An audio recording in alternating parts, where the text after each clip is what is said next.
Last week, the world received some great news, and that the situation in Gaza between Hamas and Israel, there's a ceasefire has been announced with the ceasefire and return of the remaining hostages in that area. And that's something we can all rejoice about and should.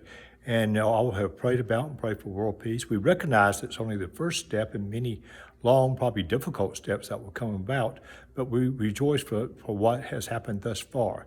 And in many of the prayers I heard last week, I heard the term over and over, a lasting peace. All of us pray for a lasting peace.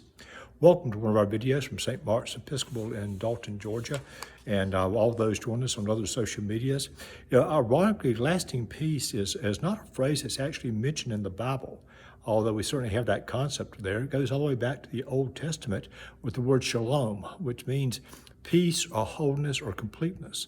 It's a part of well-being, not just absence of conflict and strife, but the presence of right relationships with others, with God, and with all creation.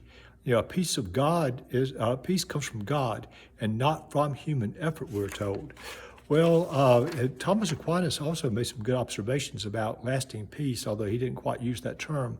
But in writing about the Eucharist, Thomas Aquinas wrote that imperfect in this life, the perfect peace of Christ is only in the life to come.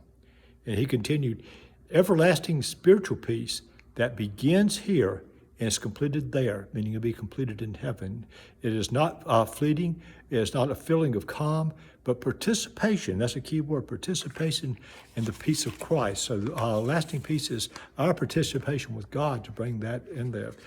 St. Francis in his prayer asked that we often recite, praise to God that all of us be instruments of peace in the world, especially where there is strife and other things about that. So we all pray to be instruments of peace. We pray for realizing that peace is a present gift from God, but also the future hope. And as we say in the Eucharist of the Episcopal Church, may the peace of the Lord be always with you. So for this peace and hope for lasting peace, we will say, thanks be to God.